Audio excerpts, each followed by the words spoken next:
please allow me to take breaking update. Yes, breaking update ಬರ್ತಾ ಇದೆ. ಡಿ.ಕೆ. ಶಿವಕುಮಾರ್ ಏನು ಹೇಳಿದ್ರು, ವೆರಿ ಕ್ವಿಕ್ ಬ್ರೇಕಿಂಗ್ ಅಪ್ಡೇಟ್ ತಗೊಂಡು ಮತ್ತೆ will come back to discussion. ನನಗೆ ಯಾವ ಎಕ್ಸಿಟ್ ಪೋಲ್ ಬಗ್ಗೆ ವಿಶ್ವಾಸವಿಲ್ಲ ಡಿ.ಕೆ. ಶಿವಕುಮಾರ್ ಹೇಳ್ತಾರೆ. ಯಾಕೆ ಹಂಗೆ ಹೇಳ್ತಾರೆ? ಯಾಕೆ ಎಕ್ಸಿಟ್ ಪೋಲ್ ಬಗ್ಗೆ ವಿಶ್ವಾಸ ಇರೋದಿಲ್ಲ ಇವ್ರಿಗೆ? ಅಂಥದ್ದು ಏನಾಗಿದೆ? ಇವ್ರಿಗೆ ATM ಇದ್ರ ಬಗ್ಗೆ ಏನು EVM ಬಗ್ಗೆ ವಿಶ್ವಾಸ ಇರೋದಿಲ್ಲ, ಎಕ್ಸಿಟ್ ಪೋಲ್ ಬಗ್ಗೆ ವಿಶ್ವಾಸ ಇರೋದಿಲ್ಲ. ಯಾಕೆ ಹಿಂಗೆ ನಂಗೆ ಗೊತ್ತಿಲ್ಲ. ಎನಿವೇ, ಡಿ.ಕೆ. ಶಿವಕುಮಾರ್ ರಾಜ್ಯದಲ್ಲಿ ಕಾಂಗ್ರೆಸ್ ಡಬಲ್ ಡಿಜಿಟ್ ದಾಟುತ್ತೆ, ಆದ್ರೆ ಇಲ್ಲಿ ಬೆಂಗಳೂರಿನಲ್ಲಿ DCM ಡಿ.ಕೆ. ಶಿವಕುಮಾರ್ ಹೇಳಿಕೆ ಕೊಟ್ಟಿರ್ತಕ್ಕಂಥದ್ದು ಯಾವ ಎಕ್ಸಿಟ್ ಪೋಲ್ ಬಗ್ಗೆನೂ ವಿಶ್ವಾಸವಿಲ್ಲ. ಕೇಳಿ ಏನ್ ಹೇಳಿದ್ರು.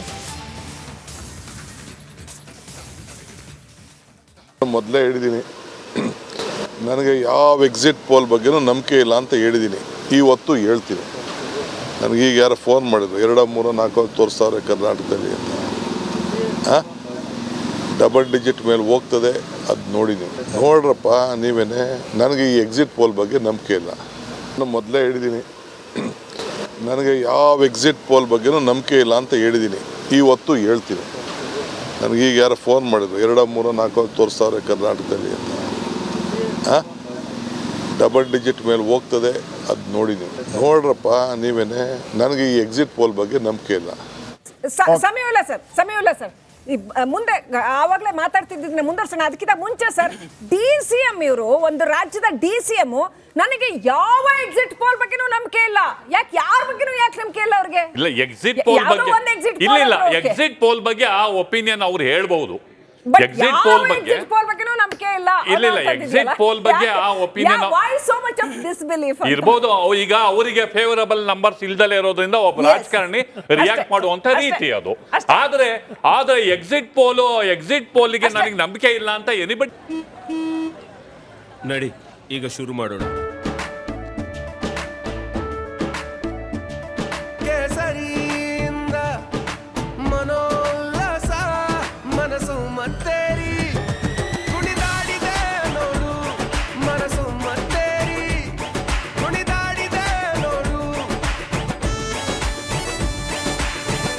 ಕ್ಷಣ ಕ್ಷಣವೂ ಆಚರಿಸಿ ಕೇಸರಿ ಹಬ್ಬ.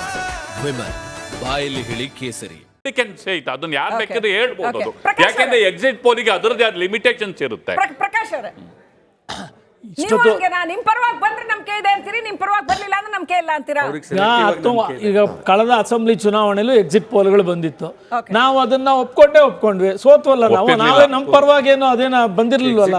ಅದೇನು ನಾವು ಅದಕ್ಕೆ ನಂಬಿಕೆನೇ ಇಲ್ಲ, ನಾವು ಇವತ್ತು ಬರೋದಿಲ್ಲ, ನಾವು ಬಾಯ್ಕಾಟ್ ಮಾಡ್ತೀವಿ ಅಂತ ನಾವೇನು ಹೇಳಿಲ್ವಲ್ಲ. ಅಧಿಕಾರದಲ್ಲಿ 135 ಸೀಟ್ ತಗೊಂಡು ಅಸೆಂಬ್ಲಿಲಿ ಇವತ್ತು ಎಕ್ಸಿಟ್ ಪೋಲ್ ತೋರಿಸ್ತಾ ಇದೆ ನಮ್ಗೆ 22 ಬರ್ತದೆ, ನಾವು ಇಷ್ಟು ಗ್ಯಾರಂಟಿ ಕೊಟ್ಟಿದ್ದೀವಿ, ಅಷ್ಟು ಗ್ಯಾರಂಟಿ ಕೊಟ್ಟಿದ್ದೀವಿ ಅಂತ ಸಿದ್ದರಾಮಯ್ಯನವರು ಭಾಷಣ ಕೊಟ್ಟಿದ್ದೆ. ಏನಾಯ್ತು ಎಲ್ಲ ಅದೆಲ್ಲ ಇವತ್ತು ಬಿಜೆಪಿ ಹೆಂಗಂದ್ರೆ JDS ಜೊತೆ ಹೋಗಿದ್ದು ಪ್ರಾಬ್ಲಮ್ ಅಲ್ಲ, ಈ ಪ್ರಜ್ವಲ್ ರೇವಣ್ಣ ಪ್ರಾಬ್ಲಮ್ ಮಾತ್ರ ಪ್ರಾಬ್ಲಮ್ ಅವ್ರಿಗೆ. ಈಗ ಯಾವ್ದು ಪ್ರಾಬ್ಲಮ್ ಮಾತಾಡಕ್ ಆಗ್ತಾ ಇಲ್ಲ ಅವ್ರಿಗೆ. ಪ್ರಶ್ನೆ ಕೇಳಿದ್ದೇನೆ ಅದಕ್ಕೆ ಹೇಳ್ತಾ ಇದ್ದೇನೆ. ಈಗ ಸಮೀವುಲ್ಲಾ ಆಗ್ಲೇ ಹೇಳಿದ್ರಲ್ಲ, ಈ ಚುನಾವಣೆಯ ಫಲಿತಾಂಶ ಬಂದಾದ ಮೇಲೆ ಕಾಂಗ್ರೆಸ್ ಆತ್ಮಾವಲೋಕನ ಮಾಡ್ಕೊಳ್ಬೇಕು ಅಂತ. ಚುನಾವಣೆ ಫಲಿತಾಂಶ ಹೆಚ್ಚು ಕಡಿಮೆ ಕಾಂಗ್ರೆಸ್ ನಾಯಕರಿಗೂ ಡಿ.ಕೆ. ಶಿವಕುಮಾರ್ ಒಳಗೊಂಡು ಗೊತ್ತಿದೆ. ನಂಬರ್ಸ್ ಹೆಚ್ಚು ಕಡಿಮೆ ಆಗ್ಬೋದು. ನೀವು ಒಂದು ಎಕ್ಸಿಟ್ ಪೋಲು 350 ಹೇಳ್ಬೋದು, ಇನ್ನೊಂದು 400 ಹೇಳ್ಬೋದು, ಇನ್ನೊಂದು 200 ಹೇಳ್ಬೋದು, whatever. Worst case scenario NDA is coming back to power. Worst case. So Congress ಅಂತೂ ಅಲ್ಲಿ ಬರೋದಿಲ್ಲ, ಅದೆಲ್ಲರಿಗೂ ಗೊತ್ತಿದೆ. ದೇಶದ ಅತಿ ದೊಡ್ಡ ನೆಟ್ವರ್ಕ್ ನಿಂದ ಮೆಗಾ ಕವರೇಜ್. ದೇಶದ ಮತದಾರನ ಆದೇಶ NDAಗ ಇಂಡಿ ಒಕ್ಕೂಟಕ್ಕ. ಲೋಕ ಅಖಾಡದಲ್ಲಿ ಗೆಲ್ಲೋದ್ಯಾರು, ಸೋಲೋದ್ಯಾರು. ಕರುನಾಡಿನ 28 ಕ್ಷೇತ್ರಗಳ ನಿಖರ ಫಲಿತಾಂಶ. ಫಾಸ್ಟ್ ರಿಸಲ್ಟ್, ಪಕ್ಕಾ result. Number 1 election team, number 1 network, number 1 coverage.